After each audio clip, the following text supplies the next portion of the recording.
ഒരു നല്ല എന്താണ് ഒരു പിന്നെ രാഷ്ട്രീയക്കാരനായി വളർന്നു വരുന്ന ഒരാളെന്നുള്ള നിലയ്ക്ക് ഞാനതേ കണ്ടിട്ടുള്ളത്. ഒരു പഞ്ചായത്ത് 2 പഞ്ചായത്ത് 4 ആക്കാൻ ശ്രമിക്കുന്നു, MLA സീറ്റിലേക്ക് അല്ലെങ്കിൽ MP സ്ഥാനത്തേക്ക് മത്സരിക്കുന്നു, ഒരു പാർട്ടിയെ ഡെവലപ്പ് ചെയ്യുന്നു. അപ്പോൾ അതിൻ്റേതായ പ്രശ്നങ്ങളൊക്കെ ഉണ്ടാവുമല്ലോ എന്ന് വിചാരിച്ചിട്ട് നമ്മളത് ആ വഴിക്ക് വിട്ടതാണ്.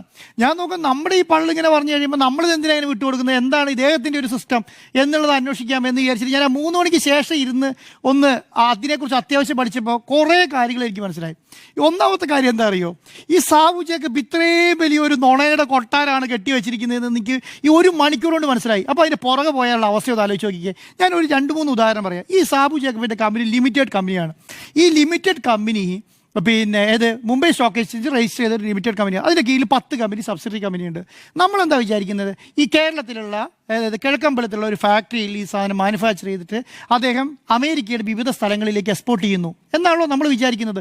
യൂറോപ്പിൻ്റെ പല ഭാഗങ്ങളിലേക്ക് എക്സ്പോർട്ട് ചെയ്യുന്നു എന്നാണ് നമ്മൾ വിചാരിക്കുന്നത്. അപ്പോൾ നോക്കുമ്പോൾ അങ്ങനെയല്ല. എങ്ങനെ ചെയ്തു വെച്ചിരിക്കുന്നതെന്നറിയോ, ഈ കിറ്റക്സ് USA LLC എന്ന് പറഞ്ഞിട്ട് ന്യൂ ജേഴ്സിയിൽ അമേരിക്കയിൽ ഒരു കമ്പനി രജിസ്റ്റർ ചെയ്തിരിക്കുകയാണ്. എന്നിട്ട് പുള്ളി എന്താ ചെയ്യുന്നതെന്ന് അറിയോ, ഇവിടെ നിന്ന് ഇപ്പോൾ 100 രൂപ വിലയുള്ള ഒരു ഡ്രസ്സാണ് നോക്കുക. ഇത് ഇവിടെ ഇന്ത്യയിൽ ലിസ്റ്റഡ് കമ്പനിയാണെന്ന് ഓർക്കണേ. ഈ കമ്പനി എന്ത് ചെയ്യും, അമേരിക്കയിലേക്ക് ഒരു 25 രൂപയോ 20 രൂപയോ റേറ്റ് ഇട്ടിട്ട് എക്സ്പോർട്ട് ചെയ്യും. അപ്പോൾ എത്ര കൊണ്ടുവന്നാൽ മതി, അവിടുന്ന് ഇങ്ങോട്ട് 100 രൂപ കൊണ്ടുവന്നാൽ മതി. അപ്പോൾ അവിടെ 100 രൂപയ്ക്ക് 20 രൂപ കൊണ്ടുവന്നാൽ മതി. പക്ഷെ അവിടെ എത്രയായിരിക്കും വിൽക്കുന്നത്, വില കുറച്ച് അയക്കുന്നു. 20 രൂപ റേറ്റിലൊക്കെ അയക്കുന്നു, അവിടെ 100. അപ്പോൾ അവിടെ ആ സാധനം വിറ്റ് 100 രൂപ അവിടുത്തെ കമ്പനി കിട്ടുമല്ലോ. അപ്പോൾ അവിടെ കമ്പനീൻ്റെ ചിലവ് വരുമാനം കഴിച്ചിട്ട് ബാക്കി പ്രോഫിറ്റ് മാത്രം ഇങ്ങോട്ട് അയച്ചാൽ മതി. ഇൻ്റർമീഡിയറി കമ്പനി എന്ന് പറയും. അപ്പം അങ്ങനെ അയച്ചാൽ മതി. എങ്ങനെയാണ്? പക്ഷെ പുള്ളി എന്താ അവിടെ ചെയ്യുന്നതെന്ന് അറിയോ, അവിടെ ആ സാധനം മുഴുവൻ അവിടെ എല്ലാ ഉടായ്പും കളിച്ചിട്ട് അവിടുത്തെ കമ്പനി നഷ്ടമാണ് പോലും. നമ്മൾ ഇത്രയും നാൾ വിചാരിച്ചുകൊണ്ടിരിക്കുന്നത് എന്താണ്, സാബുവിൻ്റെ അമേരിക്കയിൽ കമ്പനിയിൽ ഇവിടുന്ന് വിദേശ നാണ്യം ലഭിക്കാൻ വേണ്ടി കോടികളുടെ ഡ്രസ്സ് അങ്ങോട്ട് അയക്കുകയും അവിടുന്ന് കോടികൾ ലാഭം ഉണ്ടാക്കി ഇങ്ങോട്ട് കൊണ്ടുവരുന്നതാണ് വിചാരിക്കുന്നത്. അവിടുത്തെ അമേരിക്കയിലെ കമ്പനി നഷ്ടമാണ് പോലും. അപ്പോൾ ഈ ഇവിടുന്ന് അങ്ങോട്ട് അയച്ച സാധനം ഉണ്ടല്ലോ, ഇത് കിറ്റക്സിൻ്റെ സാധനം ഇവിടെ മാനുഫാക്ചർ ചെയ്തിട്ട് ഗാർമെൻറ്റ്സ് ഇവിടെ മാനുഫാക്ചർ ചെയ്ത് അമേരിക്കയിലേക്ക് അയക്കുമ്പോൾ അവിടുന്ന് ആ പൈസ ഇങ്ങോട്ട് തരാൻ അമേരിക്ക കമ്പനീൻ്റെ കയ്യിൽ ഇല്ല പോലും. 118 കോടി രൂപയാണ് ഈ കഴിഞ്ഞ സാമ്പത്തിക വർഷം 24-25 118 കോടി രൂപ ഇന്ത്യയിലേക്ക് തരാനുണ്ട്. അത് അവിടുത്തെ കമ്പനി പൂട്ടിപ്പോയി. അവിടെ കമ്പനി പൂട്ടിപ്പോയതല്ല, ആ കമ്പനി നഷ്ടമാണ്. അത് മാത്രമല്ല, അതിൽ ക്യാപിറ്റലായ കമ്പനിയുടെ 27 കോടി ഇൻവെസ്റ്റ് ചെയ്തിട്ടുണ്ട്, അതും നഷ്ടമാണ് പോലും. അപ്പോൾ എന്താ സംഭവം? അപ്പം ഇത് നോർമലി RBIയുടെ പെർമിഷൻ എടുത്തിട്ടാണല്ലോ ഈ ഗാർമെൻറ്റ്സ് എക്സ്പോർട്ട് ചെയ്യുന്നത്, അവിടെ ഇൻവെസ്റ്റ് ചെയ്യുന്നത് അങ്ങനെയാണ്. അപ്പോൾ എന്ത് ചെയ്യും, ഓരോ വർഷം എന്ത് ചെയ്യുമെന്ന് പറഞ്ഞാൽ 100-150 കോടി വേവ് ഓഫ് ചെയ്തുകൊണ്ടിരിക്കുകയാണ്. അമേരിക്കയിലെ കമ്പനി നഷ്ടമാണ്. ജസ്റ്റ് ED ഒരു നോട്ടീസ് കൊടുത്താൽ മതി.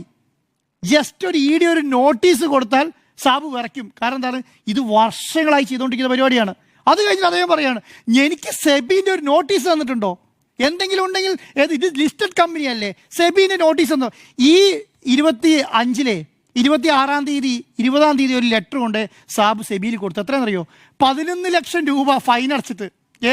ഒരെണ്ണം പോലും പ്രോപ്പറായിട്ട് സബ്മിറ്റ് ചെയ്യുന്നില്ല, ഒരു ഫോം പ്രോപ്പറായിട്ട് സബ്മിറ്റ് ചെയ്യില്ല, 15AH സബ്മിറ്റ് ചെയ്യുന്നില്ല, ഒന്നും സബ്മിറ്റ് ചെയ്യുന്നില്ല. എന്നിട്ട് എന്ത് ചെയ്യുന്നു, 11 ലക്ഷം കൊണ്ട് ഫൈൻ അടിച്ചേക്കുക. ഈ മാസം ഈ 20-ാം തീയതിയാണ് അവരെ ചാർട്ടർ അക്കൗണ്ടൻറ്റ് കൊണ്ടുപോയിട്ട് എന്ത് ചെയ്തിരിക്കണം, ലെറ്റർ കമ്പനി സെക്രട്ടറി കൊണ്ടുവന്ന് ലെറ്റർ ഫയൽ ചെയ്തേക്കണേ.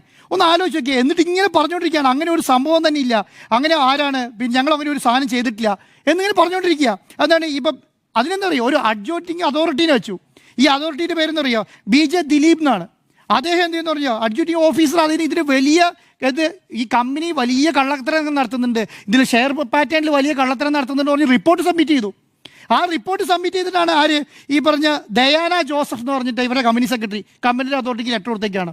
ഇവരുടെ കമ്പനി സെക്രട്ടറി പറയാം. അപ്പം ഞാൻ പറയുന്നത് അറിയോ, ഞാനൊരു 2 മണിക്കൂർ ഇവിടെ ഇരുന്നപ്പോൾ കണ്ടെത്തിയ കാര്യമാണ് പറയുന്നത്. വെറും 2 മണിക്കൂർ. കാരണം അദ്ദേഹത്തിൻ്റെ കമ്പനീൻ്റെ പുറകെ പോകാനോ അല്ലെങ്കിൽ ആയിരക്കണക്കിന് ആൾക്കാരെ ഇതിൻ്റെ അകത്ത് പ്രശ്നത്തിലാക്കാൻ ഞാൻ ഉദ്ദേശിച്ചിട്ടല്ല.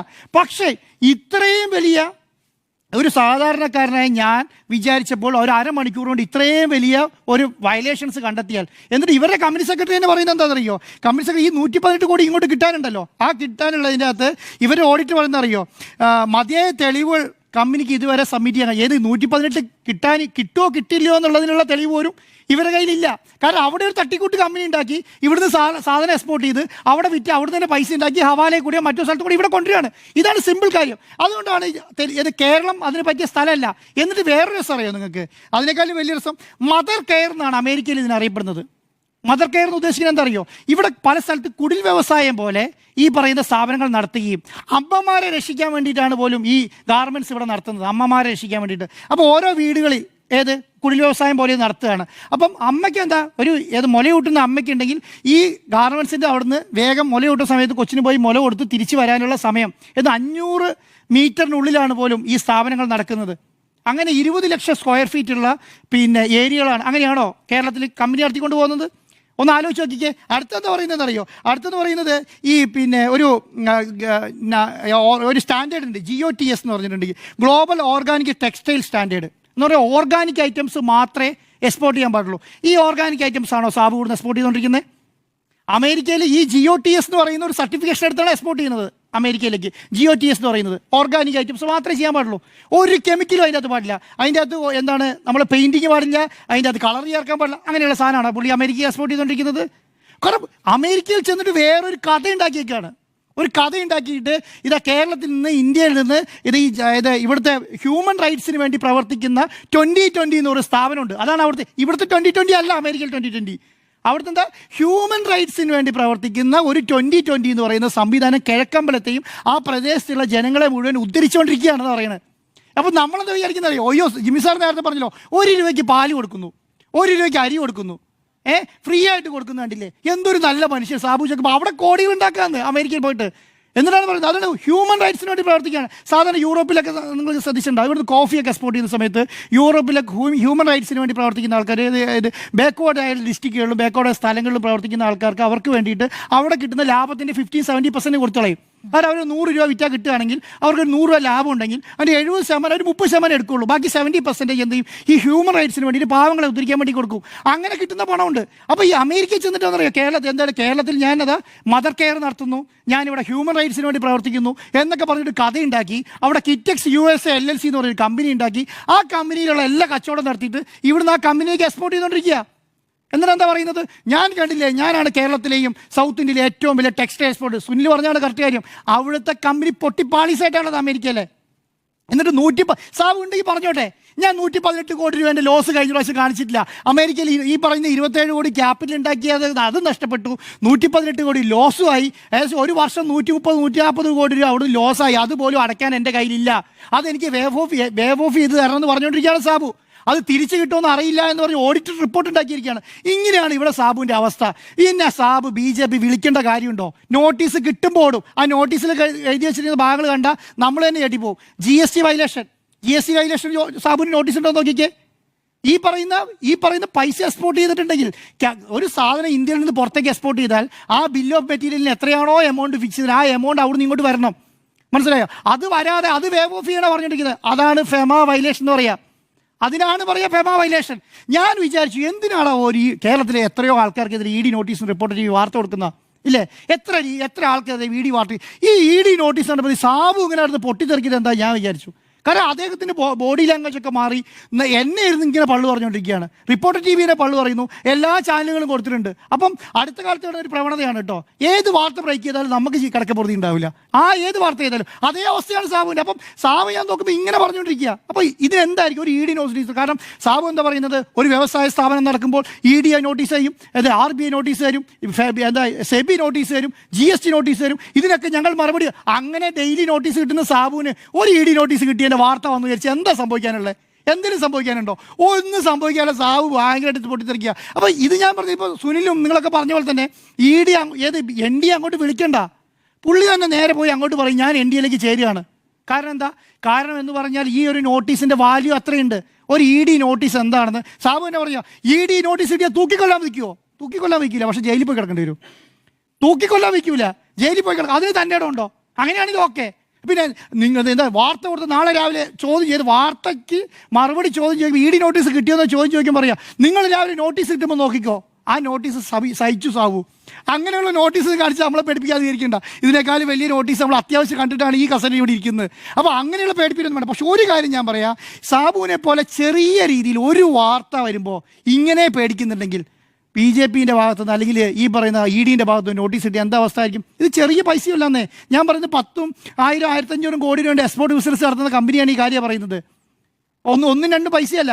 അപ്പോൾ ഇത്രയും പൈസ വയലേഷൻ. അപ്പം ഞാൻ പറയുന്നത് നമ്മൾ ഈ പറഞ്ഞ വീണ വിജയൻ്റെ കേസിനൊക്കെ നമ്മൾ 60 കോടി 40 കോടി എന്ന് പറഞ്ഞാൽ എത്ര ദിവസമാണ് ചർച്ച ചെയ്ത കേരളത്തിൽ? ഇദ്ദേഹം രാഷ്ട്രീയ പാർട്ടി തന്നെയാണല്ലോ നടത്തിക്കൊണ്ടിരിക്കുന്നത് അല്ലേ? 40 കോടി എത്ര ദിവസമാണ് കേരളം ചർച്ച ചെയ്തത് അല്ലേ? അതായത് ഇൻകം ടാക്സ് പിന്നെ വേവ് ഓഫ് ചെയ്തു എന്ന് പറഞ്ഞിട്ട് ഇത് 118 കോടി ഒരു വർഷം, 27 കോടി അടച്ചത് പോയി. അപ്പോൾ ഇത്രയും ഉണ്ട്. അപ്പോൾ ഇത് മാത്രം ഇനി ഞാൻ പറയുന്നത് ഈ 1 മണിക്കൂർ കൊണ്ട് ഇത്രയുണ്ടെങ്കിൽ ഇവരൊരു 4 വർഷത്തെ വെറുതെ ബാലൻസ്. ഞാനതാണ് പറഞ്ഞത്. ഇപ്പം സാബു തന്നെ പറയാ, വളരെ കൂളായിട്ട് പറയാണ്. എന്നോട് ചോദിച്ചത് എന്താ, 5 വർഷത്തെ പിന്നെന്താണ് ബാലൻസ് ഷീറ്റ്, 5 വർഷത്തെ ബാലൻസ് ഷീറ്റ് എടുത്ത് ഹാജരാക്കാനാണ് പറഞ്ഞത്. 1 വർഷത്തെ ബാലൻസ് ഷീറ്റ് കണ്ടപ്പോൾ എനിക്ക് ഇത്രയും മനസ്സിലായി. 1 വർഷത്തെ ബാലൻസ് ഷീറ്റ് കണ്ടപ്പോൾ മനസ്സിലായി. 1 വർഷം 2 സ്റ്റാഫിനെ വിളിച്ചപ്പോൾ എനിക്ക് ഇത്രയും മനസ്സിലായി. അപ്പം ഇടിക്ക് വല്ല ബുദ്ധിമുട്ടുണ്ടോ? 5 വർഷത്തെ ബാലൻസ് ഷീറ്റ് കൊണ്ട് കൊടുക്കാൻ പറഞ്ഞാൽ 2018 ശേഷം എന്നിട്ട് പറയാൻ അറിയോ, ഇത് വ്യവസായം ഇങ്ങനെ നഷ്ടത്തിലാവുന്ന സമയത്ത് അവിടെ പൊട്ടും. അത് ശരിയാ, ഇവിടെ അവിടെ പൊട്ടും. പക്ഷേ ഇന്ത്യയിലെ നിയമപ്രകാരം അങ്ങനെ പറ്റത്തില്ല. ഇന്ത്യയിലെ നിയമപ്രകാരം ബിസിനസ് ചെയ്യുമ്പോൾ ഇന്ത്യയിൽ. അപ്പോൾ അതാണ് ഞാൻ പറയുന്നത്. ഞാൻ ഒരു കാര്യം ശ്രദ്ധിച്ചിരുന്നു, സാബു കേരളത്തിൽ നിന്ന് പിന്നെ തെലങ്കാനയിലേക്ക് പോയല്ലോ. തെലങ്കാന ഇവിടെ എന്തോ വ്യവസായ സൗഹൃദമല്ല, ഇവിടെ ആരും ഒന്നും ചെയ്യാൻ സമ്മതിക്കുന്നില്ല. എന്താ സംഭവം ശരിക്കും? ആക്ച്വലി നടന്നത് എന്താ, ഈ സാബുവിന് 18,000 20,000 രൂപ റേഞ്ചിലുള്ള ജോലിക്കാരെ കിട്ടണം. അത് കേരളത്തിൽ കിട്ടില്ല. അവർക്ക് വേണ്ടത് എന്താ, അവർക്ക് ആന്ധ്രയും തെലുങ്കാനും ഗുജറാത്തിൽ നിന്നും മഹാരാഷ്ട്രയിൽ നിന്നും ബംഗാളിൽ നിന്നൊക്കെ ആളെ കിട്ടുള്ളൂ. അപ്പോൾ അതിന് പറ്റിയ സ്ഥലത്ത് കൊണ്ടുപോയി അവരെ സ്ഥാപനം വെക്കുന്നത് മാത്രമേ ഉള്ളൂ. അതിന് കേരളത്തിൽ എന്താണ് വലിയ രീതിയിൽ ഇത് പറയുകയാണ്, എന്ത് കേരളത്തിൽ വ്യവസായ യോഗ്യമല്ല, കേരളത്തിൽ വ്യവസായം ചെയ്യാൻ പറ്റുന്നില്ല, വ്യവസായികളെ ഉപദ്രവിച്ചുകൊണ്ട് ഈ പറയുന്ന 10-25 വർഷം കേരളത്തിൽ നടന്ന് വളർന്ന് ഈ ലെവലിലെത്തിയ കിറ്റക്സ് ആണ് ഈ പറഞ്ഞുകൊണ്ടിരിക്കുന്നത് കേട്ടോ. അവരുടെ അച്ഛൻ്റെ കാലത്ത്, കിറ്റക്സ് സാബുവിൻ്റെ അച്ഛൻ്റെ കാലത്തുണ്ടായ സ്ഥാപനമാണ്. ആ സ്ഥാപനം വളർന്ന് ഇത്ര എത്തിക്കഴിഞ്ഞപ്പോഴാണ് സാബുവിന് മനസ്സിലായത് എന്ത്, ഇത് വ്യവസായ സ്ഥാപനമല്ല, ഇതിന് യോഗ്യമല്ല, ഇതിന് വ്യവസായ സൗഹൃദമല്ല, ഇത് വെച്ച് മുന്നോട്ട് കൊണ്ടുപോകാൻ കഴിയില്ല. അതുകൊണ്ട് ഞങ്ങളെല്ലാവരും കൂടി ഇവിടുന്ന് കൂട്ടി. എന്നിട്ട് എങ്ങോട്ടാ പോയേ? എന്നിട്ട് തെലുങ്കാന പോയിട്ട് എന്താ ചെയ്തേ? അയ്യോ, കൈക്കൂലി 100 രൂപ കൊടുക്കൂല എന്ന് പറഞ്ഞ സാബുവാണ് 25 കോടി രൂപ BJPക്ക്, അല്ല സോറി ഈ പറഞ്ഞ BRSന് കൊടുത്തത്. 25 കോടിയാണ്, 1-2 പൈസയല്ല, 25 കോടി BRSന്റെ അക്കൗണ്ടിൽ കൊടുത്തു. അപ്പോൾ അവരെന്ത് ചെയ്തു? 25 കോടി രൂപ വാല്യുള്ള പ്രോപ്പർട്ടി കൊടുത്തിട്ടുണ്ടാവും. നോർമലി ചിന്തിച്ചാൽ പോരെ, 25 കോടി രൂപ പ്രോപ്പർട്ടി. അവിടെ ഒരു ഫാക്ടറി എടുത്തിട്ട് പറയുകയാണ്, എന്തൊരു നല്ല വ്യവസായ സൗഹൃദം, എന്തൊരു നല്ല വ്യവസായ സൗഹൃദം. ഇത്രയും വലിയൊരു നുണ പറയുന്ന ഒരാൾ ഇതുപോലെ രാഷ്ട്രീയ പാർട്ടി പൊളിയായിരുന്നു നന്നായിട്ടോ. ഇത്രയും നാൾ പോയല്ലോ അത്. ഞാൻ പറയുന്നത് അറിയോ, ഈ കിഴക്കമ്പലത്ത് ഈ 4 പഞ്ചായത്ത് ജനങ്ങളെ അവസരം, കാരണം ഞാൻ പറയുന്നത് തെറ്റൊന്നുമില്ല. കാരണം എന്താ അറിയോ, ഈ നാട്ടുകാരെ പറ്റിച്ചു കൊണ്ടുള്ള സാധനം കുറച്ച് ആൾക്കാർക്ക് വീതം വെച്ച് കൊടുക്കുന്നതിന് കണ്ടാൽ മതി, എനിക്ക് അപ്പുറത്തൊന്നും കാണണ്ട. ഇവരെയൊക്കെ വിറ്റിട്ട് തന്നെയാണ് അമേരിക്കയിൽ ഈ പൈസയൊക്കെ കൊണ്ടുവരുന്നത്. അവിടെ ഹ്യൂമൻ റൈറ്റ്സ് ആണ്, അവിടെ ഞങ്ങൾ ചാരിറ്റി പ്രവർത്തനമാണ് നടത്തുന്നത്, അവിടെ ഞങ്ങൾ പിന്നെന്താണ് ഈ കേരളത്തിലെ സാധാരണക്കാരൻ്റെ ഉന്നമനത്തിന് വേണ്ടിയിട്ട് അങ്ങനെ പൈസ തന്നെയാണ് ഇവിടെ കൊണ്ട് ഉപദ്രവിച്ചത്. അതുകൊണ്ട് അവിടുത്തെ ആൾക്കാർ വിഷമിക്കേണ്ട. പക്ഷേ ഒരു കാര്യം മനസ്സിലാക്കിയോ, നിങ്ങൾ ഇപ്പോഴെങ്കിലും ഇദ്ദേഹത്തെ തിരിച്ചറിഞ്ഞത് നിങ്ങളുടെ നല്ല കാലം എന്നുള്ളത് മാത്രം കണക്കാക്കിയാൽ മതി. അതിനപ്പുറത്തേക്ക് ഒരു ഇഞ്ച് പോകാനില്ല. സാബുവിനോട് ഒരു കാര്യം പറയാം, സാബു നിങ്ങൾ ഇത് കണ്ട് പേടിക്കണ്ട. നിങ്ങൾ എന്താ ചെയ്യേണ്ടത്? നിങ്ങൾ രാഷ്ട്രീയ പ്രവർത്തനം നടത്തുന്നതോ അല്ലെങ്കിൽ ബിസിനസ്സാണ് നടത്തുക, ഏതെങ്കിലും ഒന്ന് തീരുമാനിക്കൂ. ഒന്നിന് ബിസിനസ് നടത്തുക, അല്ലെങ്കിൽ രാഷ്ട്രീയ പ്രവർത്തനം നടത്തുക. ഇത് രണ്ടും കൂടെ കൂട്ടി കഴിച്ചിട്ട് എനിക്ക് ബിസിനസ് കൊണ്ടുപോകണം, എനിക്ക് നോട്ടീസും വരാൻ പാടില്ല, എനിക്ക് കാര്യങ്ങളൊന്നും നടത്താൻ പാടില്ല, എനിക്ക് നേതാക്കന്മാരെയൊന്നും കാണാൻ പാടില്ല പറയും. ഇപ്പറേ കൂടെ ഞാനാണ് കേരളത്തിലെ ഏറ്റവും വലിയ വ്യവസായി എന്ന് പറയുകയും ചെയ്യുന്നത് നമ്മൾ യോജിക്കില്ല. ഏതെങ്കിലും ഒന്ന് നടത്തുമോ, ഒന്നില്ല രാഷ്ട്രീയ പ്രവർത്തനം അല്ലെങ്കിൽ ബിസിനസ്. അതോടുകൂടി നിങ്ങളുടെ പ്രശ്നം അവസാനിക്കും. ശരി, പേടിപ്പിച്ച് ചാടിച്ചു എന്നുള്ളതായിരുന്നു നമ്മുടെ ചോദ്യം. യെസ് എന്നാണ് 4 പേരും ഒരുപോലെ അഭിപ്രായം.